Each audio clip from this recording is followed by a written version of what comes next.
Welcome to our brief survey of estate and gift tax. No doubt you understand all too well what income tax is, a tax on the income you earn. To understand gift and estate tax, you have to shift from thinking about being paid income for your labor as a transaction subject to tax. Think instead of your transferring your wealth to another during life or at death as a transaction that may be subject to tax. Estate tax and gift tax are forms of transfer tax. Large transfers of wealth during life from one person to another can be subject to gift tax. Large transfers of wealth at death can be subject to estate tax. You can sometimes tell how a person feels about estate tax by what they call it. Since the 1940s, those opposed to estate tax have used the term death tax. Those that favor estate tax prefer the term inheritance tax. The death tax contingent argues that in a free society, those who have earned wealth through their labor and ingenuity should be able to dispose of it at death as they see fit. To be forced to share some of their wealth with others through taxes assumes that the government will make a more productive distribution of it than those who earned it. They reject death taxes as paternalistic in the extreme. Those in favor of the tax, inheritance tax they call it, argue that ours is a country vigorously in favor of hard work and free enterprise. For the U.S. to allow family members to receive fortunes they have done nothing to earn undermines our capitalist society and encourages indolence among those lucky enough to have wealthy parents. The arguments pro and con are much more detailed than these broad summaries. I mention them only to give you an idea of why so much contention surrounds this subject and why there has been so much volatility in the estate tax system over the years. For this presentation, let's drop death tax and inheritance tax and use the more neutral term estate tax. Transfers of estate wealth between married couples, both of whom are U.S. citizens, have a privileged position. Married couples can transfer an unlimited amount of wealth to each other at death without estate tax. This is called the unlimited marital deduction. But if you are in a marriage in which one of you is not a U.S. citizen and you have a large estate, consult an estate planning attorney. Learn what you need to do to be able to transfer wealth at death to a spouse who is not a U.S. citizen without having to worry about estate tax. I'm going to assume that you are a single person upon your death, either because you outlived your spouse, were divorced, or never married. I'll assume further that all you have is a simple will. The first thing your executor will do is add up the size of your gross estate. Remember that your gross estate may be larger than your probate estate. For example, if you own life insurance at your death, the proceeds from your policy will pass without probate to those who are named as the policy's beneficiaries. But just because the proceeds avoid probate doesn't mean they are not part of your gross estate. If you own the policy, the insurance proceeds are included in your gross estate along with your home, your savings, and your investment accounts, furnishings, automobiles, and other assets.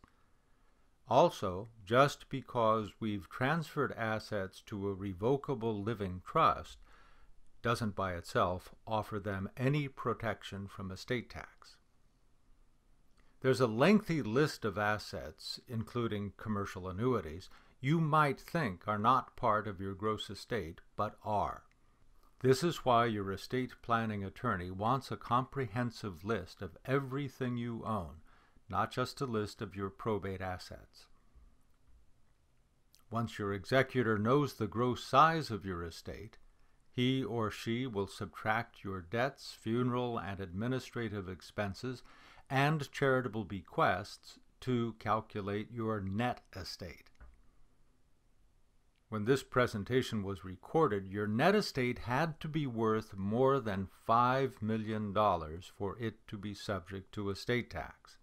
If you were married to your spouse when he or she had a $5 million exclusion from estate tax, and you made sure you were able to use their exclusion when you die, your estate needed to be worth more than $10 million for any estate tax to be due. But please check with an estate planning attorney. The Congress may have made different rules by the time you listen to this. So, how many estates are subject to estate tax? One report says that less than 0.5% of the U.S. population who died in 2011 will have estates subject to estate tax. This is in contrast to the 10.5% of estates that paid estate tax in 1977. But the estate tax laws may change dramatically. If you have a large estate and you think you may be subject to estate tax, you need to talk to an estate planning attorney. The other type of transfer tax is gift tax, a tax imposed on the lifetime transfer of certain amounts of wealth from one person to another.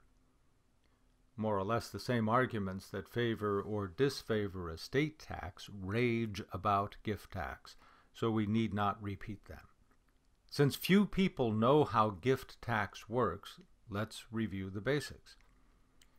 First, the government lets you transfer a certain amount per individual to as many individuals as you would like in a given year. Right now that amount is $13,000. So if in a fit of generosity you gave $13,000 each to 100 of your closest family members and friends, you would have transferred $1.3 million to others with no tax consequences to anyone. The recipients pay no income tax. Their $13,000 each is not income if it's a true gift. But let's say you gave $14,000 each to 100 of your closest family members and friends. You've exceeded, at least at the time I'm recording this, the non-taxable transfer amount of $13,000 by 1,100 times. Well, 1,000 times 100 is 100,000. Would you pay any gift tax on the 100,000? Probably not. You would not sit down and write a check for the tax due on the 100,000 that exceeded the tax-free amount. Why?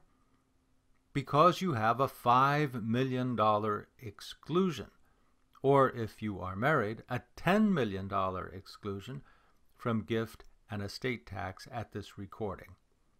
The government would simply reduce your estate tax exclusion by $100,000. The consequence, if any, is that you have $100,000 less of estate tax protection on your death. So, you have a $5 million exclusion, which you can use during life to offset gifts, at death to offset bequests, or use some during life and the balance at death. By now, if you've stayed with me this far, you probably think that this is the strangest, most confusing, and most irrelevant of these estate planning briefings, unless, of course, you have a really big estate. And are not all people with really big estates surrounded by attorneys, accountants, and financial advisors to minimize estate tax? You would think so, but it's not always the case. Estate planning takes the discipline required to approach what is for most of us a dismal subject, for rewards that go largely to others, and at a time, we hope, that is in the distant future. The wealthy can pay an enormous financial price for ignoring estate planning.